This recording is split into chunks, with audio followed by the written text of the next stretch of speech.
السلام علیکم۔ نئی کہانی بلیک سرکل۔ رات تاریک و سرد تھی۔ سر شام ہونے والی بارش نے سردی کی شدت میں اور زیادہ اضافہ کر دیا تھا اور لوگ سر شام سے ہی گھروں میں دبک گئے تھے۔ بازار سنسان تھے اور سڑکوں پر برائے نام ٹریفک رہ گیا تھا۔ نیون سائن کی رنگ برنگی چمکتی دمکتی روشنیاں بھی اونگتی ہوئی لگ رہی تھیں۔ کوہر نے ساری فضا کو دودھیا چادر میں لپیٹ رکھا تھا۔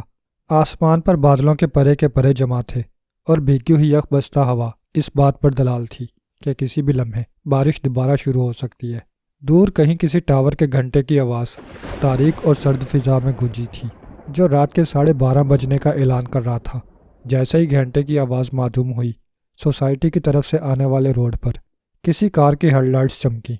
آنے والی گاڑی کی سپیڈ طوفانی تھی اور وہ سڑک کے درمیان میں دوڑ رہی تھی۔ وہ ایک لینڈ روور تھی۔ اگلے ہی موڑ پر وہ رک گئی۔ بریک لگنے کے بعد پہیے گھسٹنے کا شور دور تک سنائی دیا تھا۔ کار سے ایک عورت اتری تھی اور پھر وہ ایک تاریک گلی میں دوڑتی چلی گئی۔ اس کے ہاتھوں میں ایک لمبا سا پرس تھا جسے اس نے سینے سے لگایا ہوا تھا۔ ٹھیک اسی لمحے جب وہ گلی میں داخل ہوئی تھی، سڑک پر ایک اور کار کی ہیڈ لائٹس چمکی تھیں اور پھر وہ کار بھی لینڈ روور کے قریب آ کر رک گئی۔ اس میں سے 2 افراد اترے۔ وہ چند لمحے چاروں طرف دیکھتے رہے، پھر ایک نے گلی کی طرف اس طرح گردن جھکا دی جیسے کسی آواز کو سننے کی کوشش کر رہا ہو۔ اسے بہت مدھم سی ٹپ ٹپ کی آواز سنائی دے رہی تھی۔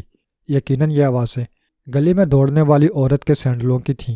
آؤ جیری، اس نے دوسرے کو مخاطب کیا اور وہ گلی میں داخل ہو گئے۔ اب ایک کے ہاتھ میں ٹارچ بھی نظر آ رہی تھی اور اس کی روشنی میں وہ گلی میں دوڑ رہے تھے۔ گلی ختم ہو گئی۔ اب ایک چھوٹی سی سڑک ان کے سامنے تھی اور اس کے بعد سامنے ہی 2 گلیاں تھیں۔ وہ چند لمحے کے لیے ٹھٹکے۔ ایک لمحہ کے لیے ان کی آنکھوں میں الجھن نظر آئی تھی، پھر دوسرے ہی لمحے الجھن کی جگہ پورے اسرار سی چمک ابھر آئی۔ جیری، اس نے دوسرے کو مخاطب کیا، تم یہاں پر ہی ٹھہرو، میں آگے جاتا ہوں۔ یہ گلی آگے سے بند ہے اور گھوم کر دوسری گلی سے ملتی ہوئی یہاں پر ہی آ کر ختم ہو جاتی ہے۔ تمہارا مطلب ہے یہ دونوں گلیاں ایک ہی ہیں؟ ہاں، اگر وہ اسی طرف گئی ہے تو یا تو مجھے مل جائے گی ورنہ دوسرے راستے سے اسی طرف آئے گی۔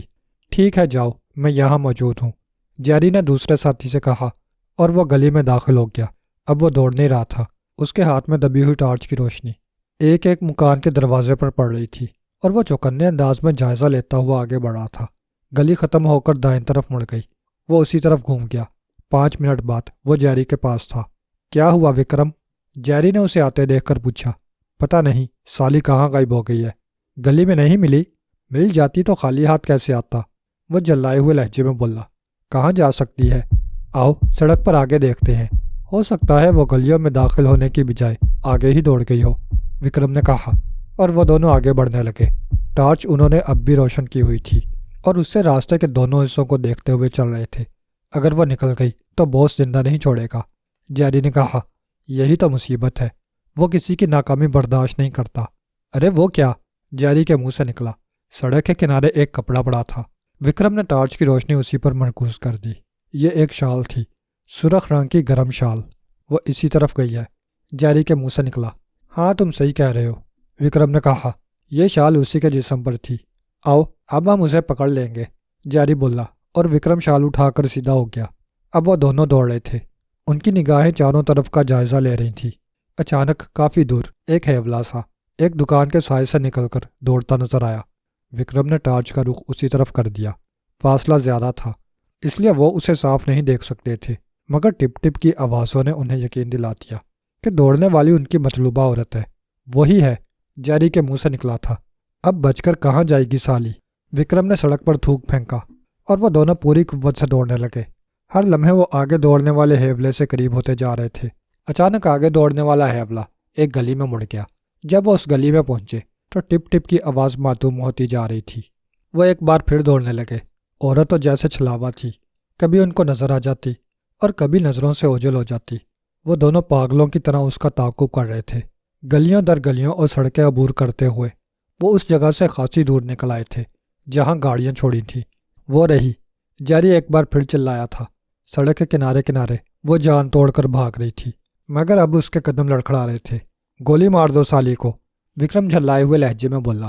اسے کاغذات بھی تو حاصل کرنے ہیں، ورنہ کبھی کا گولی مار چکا ہوتا، جیری نے ہانپتے ہوئے کہا۔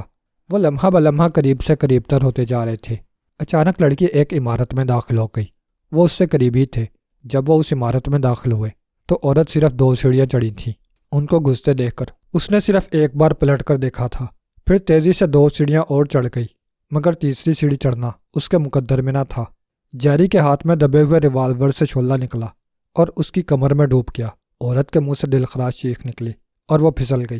اس نے زینوں کے اختتام پر لگے ہوئے لیٹر باکس پکڑنے کی کوشش کی تھی، مگر پھر منہ کے بل نیچے چلی آئی۔ اس کا لمبا پرس سیڑھیوں پر گر پڑا تھا۔ وکرم نے آگے بڑھ کر پرس اٹھایا اور اس کی زپ کھول لی۔ اندر بہت سے کاغذات نظر آ رہے تھے۔ اس نے مطمئن انداز میں سر ہلایا اور پرس کو کوٹ کی جیب میں ڈال لیا۔ اس کی تلاشی لے لو، جیری نے کہا، اور وکرم بڑھ کر اس پر جھک گیا۔ وہ اس کے جسم کے ہر حصے کی تلاشی لے رہا تھا۔ پھر وہ سیدھا کھڑا ہوتے ہوئے بولا، اب کچھ نہیں ہے تو آؤ اب نکل چلے، کہیں ایسا نہ ہو کہ کوئی چیخ کی آواز سن کر جاگ گیا ہو اور اسی طرف چلائے اور مصیبت میں پھنسنا پڑے۔ چلو، شاید کوئی آ رہا ہے، وکرم نے زینے پر سنائی دینے والی قدموں کی چاپ سنتے ہوئے کہا، اور وہ دونوں بڑی تیزی سے عمارت سے نکل گئے۔ عورت کے جسم میں حرکت ہوئی۔ اس نے اٹھنا چاہا۔ وہ کروٹ لے کر ذرا سی اٹھی تھی، پھر گر پڑی۔ اس کے منہ سے نکلنے والی کرا زیادہ تیز نہ تھی۔ اس نے اپنے خون میں ڈوبے ہوئے ہاتھ کی انگلیوں سے فرش پر کچھ لکھنا چاہا تھا، مگر جو کچھ لکھنا چاہا تھا وہ ادھورا ہی رہ گیا اور اس کا ہاتھ گر پڑا۔ پھر اس کا جسم جھرجھرا کر ساکت ہو گیا۔ ٹپ ٹاپ نائٹ کلب کا حال بھرا ہوا تھا، لہراتے ہوئے رنگ برنگے آنچلوں، مختلف قسم کی محسور کن خوشبوؤں اور حسین چہروں نے حال میں زندگی کی لہر دوڑائی ہوئی تھی۔ کرخت آوازوں کے ساتھ مدھم سریلی آوازیں بڑی کیف آور تھیں۔ سردی کی شدت سے ٹپ ٹاپ کی رونقوں پر آج کوئی اثر نہ پڑا تھا۔ شہر کے مشہور بزنس مین سیٹھ محمود نے اپنی شادی کی 6ٹھی سالگرہ پر شہر بھر کے معززین اور حکام کو ٹپ ٹاپ میں پارٹی دی تھی، اور آج کا اجتماع اسی خوشی میں تھا۔ ٹپ ٹاپ کے دونوں ہال بک تھے اور داخلہ صرف مہمانوں کے لیے ہی مخصوص تھا۔ یہی وجہ تھی کہ 12 بجنے کے باوجود ہال کی رونق اور رنگینی پر کوئی اثر نہ پڑا تھا۔ ٹپ ٹاپ کے باہر کمپاؤنڈ اور سڑک کاروں سے بھری ہوئی تھی۔ چونکہ کمشنر اور منسٹر بھی پارٹی میں شریک تھے، اس لیے ٹپ ٹاپ کی عمارت کے گرد سڑک پر دور دور تک ٹریفک پولیس موجود تھی اور وہ انتظامات میں لگی تھی۔ عمارت کے اندر خفیہ کے آدمی بھی موجود تھے۔ پھر کیپٹن فیاض کیوں نہ ہوتا؟ اس وقت وہ ایک میز پر عمران کے ساتھ بیٹھا تھا اور دونوں کے درمیان کسی بات پر تکرار ہو رہی تھی۔ دیکھو، میرا کہنا مانو، فیاض کہہ رہا تھا، شادی کر ڈالو، ہو سکتا ہے اس طرح رحمان صاحب تمہیں معاف کر دیں۔ سپر فیاض، کیا تم میرا جنازہ اٹھتے دیکھ سکو گے؟ عمران نے رونی صورت بنا کر کہا، آخر تم شادی سے اتنا کیوں گھبراتے ہو؟ مائی ڈیئر سپر فیاض، میں کسی محکمے کا ایس پی نہیں ہوں کہ ہر روز سیکرٹریاں بدل کر بیوی سے انتقام لے سکوں۔ بہت سور ہو عمران، کہاں کی بات کہاں لے گئے؟ فیاض جھیمپے ہوئے لہجے میں بولا، نہیں بتاؤ، اگر بیوی تمہاری ہی جیسی ملی تو کیا کروں گا؟ جس لڑکی سے تمہاری شادی کی بات چیت ہو رہی ہے وہ بہت خوبصورت اور سمارٹ لڑکی ہے، پڑھی لکھی بھی ہے اور امیر باپ کی بیٹی ہے، مگر میں کسی غریب کی لڑکی سے بھی شادی نہیں کرنا چاہتا۔ عمران منہ بسور کر بولا، آخر کیوں؟ تم میں کس بات کی کمی ہے؟ فیاض جھلا گیا، دل کی، میرے سینے میں شادی والا دل نہیں ہے۔ کیا تم بیمار ہو؟ فیاض نے اس کی بات اڑا کر پوچھا۔ ہاں بیمار ہوں، عمران نے اس بات میں سر ہلا دیا۔ صبح شام چکر آتے ہیں، آنکھوں کے سامنے نیلے پیلے سورج رقص کرتے ہیں، دور کی چیز قریب اور قریب کی دور نظر آتی ہے۔ بتاؤ ایسے میں کس طرح شادی کر سکتا ہوں؟ جو چاہو کہہ لو، مگر شاید تمہیں معلوم نہیں کہ رحمان صاحب نے تہیہ کر لیا ہے کہ وہ تمہاری شادی ضرور کریں گے اور 1-2 مہینوں میں کریں گے، سمجھے؟ اے غریبوں کے اللہ، میرے اوپر رحم فرما۔ عمران نے دونوں ہاتھ اٹھا کر دعا کی۔ یہ کیا بکواس ہے؟ فیاض جھلا کر بولا۔ میں سمجھا نہیں سپر، عمران بوکھلا کر بولا۔ غریبوں کے اللہ، یہ کیا ہے؟ اللہ سے غریب ہی زیادہ لوگ لگاتے ہیں سپر۔ ذرا مسجدوں میں جاؤ اور تجزیہ کرو کہ وہاں نماز پڑھنے والوں میں زیادہ تعداد غریبوں کی ہے یا امیروں کی۔ دیکھو عمران، فیاض نے کہنا چاہا۔ دکھاؤ جانے عمران، عمران ہماتن گوش ہوتے ہوئے بولا۔ اماں بھی اور رحمان صاحب اب بوڑھے ہو گئے ہیں، سریا کی شادی ہونے والی ہے۔ ایسی صورت میں تم خود سوچو، کیا ان کو بہو اور پوتے کی تمنا نہیں ہوگی؟ ہوگی، عمران نے بڑے خلوص سے سر ہلا کر کہا۔ اب اگر تم شادی نہیں کرو گے تو ان کی تمنا کیسے پوری ہوگی؟ بتاؤ، اور اگر شادی کے بعد بھی پوتا نہیں ہوا سپر تو پھر کیا ہوگا؟ عمران نے بڑے فلسفیانہ انداز میں کہا۔ اماں بھی اور ڈیڈی کی تمنا کیسے پوری ہوگی؟ تم اتنے کمزور تو نہیں ہو؟ فیاض گڑرایا۔ پوتے کا تعلق کمزور اور طاقتور سے نہیں ہے، عمران نے اسی انداز میں کہا، میں نے تنکے سے جوڑوں کو درجن بھر بچوں کے ساتھ دیکھا ہے اور ہاتھی جیسے صحت مند مردوں کو ڈاکٹروں کے سامنے گڑ گڑاتے ہوئے۔ تو تم شادی پر راضی نہیں ہو؟ خدا کے غضب سے ڈرو فیاض، عمران نے ڈرے ڈرے لہجے میں کہا۔ کیا تم چاہتے ہو کہ چنگیزی خون جوش میں آ جائے اور میری کھاٹ کھڑی ہو جائے؟ اوہو، فیاض مسرت سے بولا، گویا تم شادی پر راضی ہو۔ یہ میں نے کب کہا؟ لا حول ولا قوہ۔ فیاض پھر جلا گیا۔ کوئی کل بھی سیدھی ہے، اس میں کل اور بے کل کا کیا سوال؟ جہنم میں جاؤ، فیاض کرا کر بولا۔ رحمان صاحب خود ہی تم کو ٹھیک کر دیں گے۔ کیا اس سے پہلے ٹھیک کرنے کا ٹھیکہ تمہارے پاس تھا؟ عمران نے بڑی معصومیت سے کہا۔ فیاض بڑے غصے میں عمران کی طرف مڑا تھا، مگر اس کے چہرے پر پھیلے ہوئے تاثرات دیکھ کر بے اختیار ہنس پڑا۔ یار عمران، تم دوسروں کو بے وقوف کیوں سمجھتے ہو؟ فیاض نے کہا۔ میں تمہاری رگ رگ سے واقف ہوں، اس کے باوجود تم میرے سامنے حماقتوں سے باز نہیں آتے۔ عادت سے مجبور ہوں پیارے، اگر یہ عادت چھوڑ دو تو انسان بن جاؤ۔ انسان تمہاری نظروں میں کون ہے؟ میرا مطلب ہے انسان تم کس کو سمجھتے ہو؟ انسان انسان ہی ہے۔ فیاض گڑبڑا گیا۔ ٹھیک اسی لمحے ایک بہت ہی خوبصورت پرشباب لڑکی سامنے سے گزری۔ فیاض بڑی تیزی سے کھڑا ہوا اور لڑکی کی طرف رخ کرتے ہوئے بولا، مس تنویر۔ آواز سن کر لڑکی ٹھٹکی تھی۔ چند لمحے وہ ان دونوں کو دیکھتی رہی، پھر فیاض کی طرف چلی آئی۔ جی فرمائیے، اس نے قریب پہنچ کر کہا۔ ویسے میں آپ کو پہچان نہیں سکی، مجھے سپرنٹنڈنٹ فیاض کہتے ہیں مس تنویر۔ فیاض نے بڑے فخر سے تعارف کرایا۔ خوشی ہوئی مل کر، لڑکی نے فیاض سے ہاتھ ملاتے ہوئے کہا اور سوالیہ نظروں سے عمران کی طرف دیکھنے لگی، جو اس طرح شرما رہا تھا جیسے نئی نویلی دلہن ہو۔ آپ ان کو نہیں جانتی؟ فیاض نے پوچھا۔ جی نہیں، لڑکی نے انکار میں سر ہلا دیا۔ یہ آپ کے ہونے والے منگیتر ہیں، مسٹر عمران، فیاض نے تعارف کرایا۔ او، یہ عمران صاحب ہیں؟ لڑکی نے پرمسرت لہجے میں کہا۔ انکل رحمان کے بیٹے؟ جی ہاں، فیاض نے تائید کی۔ Good, glad to meet you. لڑکی نے عمران کی طرف ہاتھ بڑھایا۔ مم میٹ یا یو؟ عمران ہکلا کر رہ گیا۔ اس کا چہرہ شرم سے سرخ ہو گیا تھا اور کانوں کی لویں انگارہ ہو رہی تھی۔ لڑکی نے بڑی حیرت سے عمران کو دیکھا تھا، پھر جھیم کر اپنا ہاتھ پیچھے کھینچ لیا۔ تشریف رکھیے نا، فیاض نے کہا۔ او ہاں، لڑکی نے کہا اور بیٹھ گئی۔ اس کے چہرے پر عجیب سے تاثرات تھے۔ ان کی ظاہری اداکاری پر نہ جائیے مس تنویر، فیاض نے بیٹھتے ہوئے کہا۔ یہ وہی ہیں جنہوں نے پچھلے دنوں نیلا نشان تنظیم کو جڑ سے اکھاڑ پھینکا ہے۔ او، یکدم لڑکی کے چہرے کے تاثرات بدل گئے۔ اب وہ بے حد شوق اور کھلنڈری نظر آ رہی تھی۔ اس نے قریب ہی گروپ کی شکل میں بیٹھی ہوئی لڑکیوں کو اشارہ کیا اور وہ سب کی سب کرسیاں اٹھا کر اسی میز کے گرد بیٹھ گئی۔ عمران کے چہرے پر اور بھی زیادہ ہوائیں اڑنے لگی اور ایسے محسوس ہونے لگا جیسے بس اب وہ میز کے نیچے گھس جائے گا۔ یہ نیلو، شائستہ، کیسر، ارخیبہ اور صوبیہ ہیں، مس تنویر نے تعارف کراتے ہوئے عمران سے کہا۔ پھر لڑکیوں سے بولی، اور یہ ہیں سر رحمان کے بیٹے اور میرے ہونے والے منگیتر مسٹر علی عمران۔ او گڈ لارڈ، ایک ساتھ کئی آوازیں ابھری تھیں اور عمران، اس کا سر میز سے جا ٹکا تھا اور ہاتھ بڑی تیزی سے ٹائی کو انگلیوں پر لپیٹ رہے تھے۔ انداز ایسا ہی تھا جیسے کوئی لڑکی شرما کر دوپٹہ انگلیوں پر لپیٹتی ہے۔ ارے یہ تو شرما رہے ہیں، نیلو نے کہا۔ شرما نہیں رہے، کیسر نے بڑے دل آویز لہجے میں کہا۔ شرمانے کی ایکٹنگ کر رہے ہیں، یعنی کہ اداکاری۔ ارے ہٹو ادھر، شائستہ نے پیار سے عمران کے سر پر ہاتھ پھیرتے ہوئے کہا۔ نئے دلہا کو اس طرح پریشان نہیں کرتے، سمجھی؟ ہمیں اس کا علم نہیں تھا آنٹی شائستہ، دوسری لڑکیوں نے کہا۔ اب سیدھے ہو جاؤ عمران، شائستہ نے عمران کی تھوڑی پکڑ کر سر اوپر کرتے ہوئے کہا۔ اب کوئی تمہیں نہیں چھیڑے گا۔ عمران کا سر اوپر اٹھ ضرور کیا، مگر آنکھیں باندھی رہیں اور چہرہ لال ببکا۔ ان سب کے چہروں پر مسکراہٹیں مچل رہی تھیں اور حلق سے کہہ کے آزاد ہونے کے لیے بےتاب۔ شائستہ چند لمحے عمران کا سر اوپر کیے رہی، پھر عمران کی ہونے والی منگیتر مس تنویر کی طرف سر گھماتے ہوئے کہا۔ پروین پیاری، اپنے ڈیڈی سے کہنا وہ تمہیں گھوڑے پر بٹھا کر سر رحمان کے گھر بارات کی شکل میں جائیں تاکہ مسٹر عمران کو ودا کر کے تمہارے ساتھ لایا جا سکے۔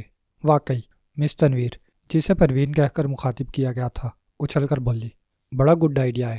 دنیا بھر کے اخبارات میں میری تصویریں چھپیں گی اور پتہ نہیں کتنی لڑکیاں میری تقلید کر گزریں۔ شور شور، کیسر نے کہا۔ مسٹر عمران بڑے خوش قسمت دلہا ہیں۔ ہائے عمران، پروین نے بڑے لہہ کر کہا۔ کب بارات لے کر آؤں تمہارے گھر؟ چلو، ہٹو، مت چھیڑو، عمران نے بڑی نزاکت سے کہا۔ کیا تمہارے گھر میں ماں بہنیں؟ نہیں، شاید غلط بول جاؤں۔ وہ بولتے بولتے اچانک رک گیا اور اس طرح انگلی سے کنپٹی سے ہلانے لگا جیسے کچھ یاد کرنے کی کوشش کر رہا ہو۔ آپ شاید باپ بھائی کہنا چاہتے تھے، شائستہ نے کہا۔ ہاں، تمہارے بچے جیویں، یہی کہنا چاہتا تھا۔ عمران اچھل پڑا اور شائستہ کا چہرہ انار ہو گیا۔ وہ شاید پروین کی طرح زیادہ بے باک نہ تھی۔ ان کی تو شادی ہی نہیں ہوئی عمران ڈارلنگ، پروین نے کہا۔ ہو جائے گی، ہو جائے گی، عمران نے بڑے وثوق سے کہا۔ یہ چاہیں تو میرے دوست سے شادی کر کے اپنا گھر برباد کر آباد کر سکتی ہیں۔ عمران نے فیاض کی طرف اشارہ کیا اور وہ سب اس طرح سے چونک کر فیاض کی طرف متوجہ ہو گئیں جیسے اب تک اس کی موجودگی سے لا علم ہی رہی ہوں۔ آپ کی تعریف؟ نیلو نے عمران سے پوچھا۔ اشارہ فیاض کی طرف تھا۔ کیپٹن کیاز، میرا مطلب ہے کیپٹن فیاض فرام CIB۔ خوشی ہوئی جناب آپ سے مل کر، نیلو فیاض کی طرف دیکھتے ہوئے بولی۔ شکریہ مس نیلو، آپ کے دوست دنیا کے 8ویں عجوبے میں شمار کیے جا سکتے ہیں۔ ایسی بات نہیں ہے مس نیلو۔ فیاض جو اس وقت بڑے اچھے موڈ میں تھا اور لڑکیوں کی موجودگی میں اپنی اہمیت کا مظاہرہ کرنا چاہتا تھا، بولا۔ مسٹر عمران بہت خوفناک آدمی ہے۔ شکل سے تو معصوم بچے لگتے ہیں۔ پروین کے بولنے سے پہلے شائستہ بول پڑی۔ شکل پر نہ جائیے، یہ وہ شخص ہے جس نے سنگ ہی جیسے خوفناک مجرم کو یہاں سے بھاگنے پر مجبور کر دیا۔ یہ وہ شخص ہے جس سے T3B بھی گھبراتی ہے۔ T3B؟ پروین نے چونک کر دہرایا۔ آپ کا مطلب تھریسیا بمبل بی آف بوہیمیا ہے؟ ہاں، وہی انٹرنیشنل مجرمہ۔ میں نے اس کے بارے میں اخبارات میں پڑھا ہے مسٹر فیاض، پروین نے سنجیدگی سے کہا۔ اگر یہ سب کچھ جو آپ کہہ رہے ہیں سچ ہے تو حقیقتاً عمران صاحب خوفناک آدمی ہے۔ کیا کہہ رہی ہو پروین؟ صوبیہ پہلی بار بولی۔ سچ کہہ رہی ہوں۔ کیا تم لوگوں نے تھریسیا کے بارے میں کچھ نہیں پڑھا؟ ہم اخبار صرف فلمی معلومات کے لیے پڑھتے ہیں ڈیئر، سونیا نے بڑے انداز سے کہا۔ ہمارے پاس اتنا وقت نہیں ہوتا کہ ہم بیکار خبریں پڑھ کر اسے ضائع کر دیں۔ خیر، پروین نے ہاتھ اٹھا کر کہا۔ پھر عمران سے بولی۔ مجھے افسوس ہے ڈارلنگ کہ میری وجہ سے آپ کو اداکاری کرنی پڑی۔ کیسی اداکاری؟ عمران ہونک بن کر پوچھا۔ چہرے پر حماقتوں کے گہرے سائے تھے اور کوئی اسے دیکھ کر صحیح دماغ آدمی ہرگز تسلیم نہ کر سکتا تھا۔ میں صرف ایک بات کہوں گی ڈارلنگ، پروین نے اپنی بات کی۔ اگر ہم دونوں کی شادی ہو جائے تو ہم دنیا بھر میں مشہور ہو جائیں گے۔ مجھے بھی سراغ رسانی سے دلچسپی ہے اور ایڈونچر کا تو بے حد شوق ہے۔ کچھ تو شرم کرو، عمران نے ہکلاتے ہوئے کہا۔ اس کا چہرہ اب تک لال ببوکا بنا ہوا تھا اور ہکلاہٹ بھی برقرار تھی۔ اچھا، میں چلتی ہوں ڈارلنگ، پروین نے اٹھتے ہوئے کہا۔ میں آج ہی ڈیڈی سے کہوں گی کہ وہ تمہارے ڈیڈی سے مل کر اسی ماہ کی کوئی تاریخ مقرر کر ڈالیں۔ میرا جنازہ اٹھانے کے لیے؟ عمران نے رو دینے والے لہجے میں کہا۔ نہیں، تمہیں دلہا بنانے کے لیے، پروین بڑے پیار سے بولی۔ ہائے، دلہا بن کر تم کتنے خوبصورت لگو گے۔ پھولوں کے درمیان تمہارا گلاب چہرہ کتنا بیوٹیفل ہوگا۔ ارے مردار، سارا مزہ ابھی لوٹ لے گی تو باقی کیا رہ جائے گا۔ شائستہ نے پروین کے چٹکی بھری اور وہ سی کر کے اچھل پڑی۔ پھر وہ عمران کی طرف ہاتھ ہلاتے ہوئی آگے بڑھ گئیں۔ پروین اب بھی پلٹ کر اسے دیکھ رہی تھی۔ پھر وہ ریکریشن ہال میں داخل ہو کر ان کی نظروں سے اوجھل ہو گئیں اور عمران نے اس طرح سے طویل سانس لیا جیسے کوئی بہت بڑا بوجھ سر سے اتر گیا ہو یا کوئی بلا ٹل گئی ہو۔ کہو، منگیتر پسند آئی؟ فیاض نے اسے چھیڑتے ہوئے کہا۔ یہ منگیتر ہے؟ عمران غرایا۔ تو اور کیا بلا ہے؟ فیاض بھی اسے چھیڑنے پر آمادہ تھا۔ بلاؤں کی بلا ہے، عمران نے کہا۔ یہ ان لڑکیوں میں سے ہیں جو مشرق تہذیب کے منہ پر مغرب والوں کی طرف سے تھپڑ ہے۔ یہ وہ ننگے انسانیت ہیں جو اپنے آباء و اجداد کی روحوں کو قبر میں بھی چین نہیں لینے دیتی اور اماں بابا کی پگڑی سرے بازار اچھال کر خوش ہوتی ہیں۔ ارے، اتنی ایڈوانس لڑکیوں کو تم اس طرح برا کہہ رہے ہو؟ فیاض نے پھر چھیڑا۔ ہاں، بہت ایڈوانس ہیں یہ۔ اپنی عزت لٹا کر خوش ہونا ان کے نزدیک جشن والی بات ہے، کیونکہ جب ان کے دن چڑھتے ہیں تو ان کے ممی ڈیڈی بچہ سمجھ کر ابارشن کرا دیتے ہیں اور یہ دوبارہ سے اپنے شباب کو لٹانے کے لیے آزاد ہو جاتی ہیں۔ اگر بدقسمتی سے ان کی شادی ہو جائے تو یہ شوہر کو پاسپورٹ سمجھ کر استعمال کرتی ہیں، انٹرنیشنل پاسپورٹ۔ بس پیارے، بس، فیاض ہاتھ اٹھا کر بولا۔ تم جیسے عورت بیزار، اس کے علاوہ اور کچھ نہیں کہہ سکتے۔ اب میرا پیچھا چھوڑ دو مسٹر عورت خور، عمران نے گرا کر کہا اور فیاض ہنسنے لگا۔ وہ عمران کی گراہٹ کو کوئی اہمیت دینے کے لیے تیار نہ تھا۔ عمران چند لمحے اسی طرح غصے کا اظہار کرتا رہا، پھر اچانک ڈھیلا پڑ گیا جیسے کسی غبارے سے ہوا نکل جاتی ہے۔ فیاض پر پھر ہنسی کا دورہ پڑ گیا۔ وہ بے تحاشا ہنس رہا تھا۔ عمران چند لمحے اسے تشویش سے دیکھتا رہا اور پھر اس طرح سر ہلانے لگا جیسے کسی نتیجے پر پہنچ گیا ہو۔ کیا ہوا؟ فیاض نے ہنستے ہوئے پوچھا۔ ویٹر کافی لے آئے، پھر بتاؤں گا کیا ہوا، عمران نے معصومیت سے کہا۔ پھر کچھ اور بھی کہنا چاہتا تھا کہ چونک پڑا۔ فیاض کا ایک ماتحت اس طرف آیا تھا۔ وہ سلیوٹ کر کے کھڑا ہو گیا۔ کیا بات ہے؟ فیاض نے چونک کر پوچھا۔ فارمن بلڈنگ کے زینے میں ایک عورت کی لاش ملی ہے سر۔ کیا؟ فیاض اچھل پڑا۔ فارمن بلڈنگ وہی 3 منزلہ عمارت تھی جس میں عمران کا فلیٹ تھا اور جسے عمران نے فیاض سے زبردستی ہتھیار رکھا تھا۔ یس سر، ابھی علاقہ انچارج نے اطلاع دی ہے، فیاض کے ماتحت نے ادب سے کہا۔ فنگر پرنٹس اور فوٹوگرافرز کو وہاں پہنچنے کے لیے کہو، میں بھی پہنچتا ہوں، فیاض نے اٹھتے ہوئے کہا اور اس کا ماتحت سلوٹ کر کے واپس چلا گیا۔ تم چلو گے؟ فیاض نے عمران سے پوچھا۔ انتہائی محمل سوال ہے، عمران نے اٹھتے ہوئے کہا۔ میری بلڈنگ کے دروازے پر لاش موجود ہے اور میں نہ چلوں، یہ کیسے ممکن ہے؟ تو آؤ، فیاض نے کہا اور خارجی دروازے کی طرف بڑھ گیا۔ وہ لوگ کسی سے اجازت لیے بغیر ہی نکل آئے۔ کمپاؤنڈ میں فیاض کی گاڑی اور عمران کی 2 سیٹر موجود تھی۔ میرے ہمراہ چلو گے؟ نہیں، تم آگے چلو، میں پیچھے آ رہا ہوں، عمران نے کہا اور 2 سیٹر کی طرف بڑھ گیا۔ چند لمحوں بعد دونوں گاڑیاں آگے پیچھے دوڑ رہی تھیں۔ ایک موڑ پر عمران نے جان بوجھ کر گاڑی آہستہ کر لی۔ جب تک وہ موڑ کر دوسری طرف پہنچا، فیاض کی گاڑی کافی آگے جا چکی تھی۔ عمران سگنل پر پہنچا تو فیاض کی گاڑی اگلے چوراہے سے گھوم رہی تھی۔ اس نے سگنل عبور کر کے گاڑی بائیں طرف فٹ پاتھ سے لگا کر روک دی۔ سامنے پبلک فوت بنا ہوا تھا۔ وہ اندر داخل ہوا اور خانے میں سکے ڈال کر جولیا کے نمبر ڈائل کرنے لگا۔ جلد ہی رابطہ قائم ہو گیا۔ Juliana Fitz water speaking. X2۔ Imran نے X2 کے بڑھائے ہوئے مخصوص لہجے میں کہا۔ یس سر، جولیا کی مستعد آواز ابھری۔ فارمن بلڈنگ کے زینوں پر ایک عورت کی لاش ملی ہے۔ صفدر اور خاور سے کہو وہ فارمن بلڈنگ پہنچ جائیں اور ضروری معلومات حاصل کریں۔ کسی مشتبہ آدمی کی تلاش بھی ضروری ہے۔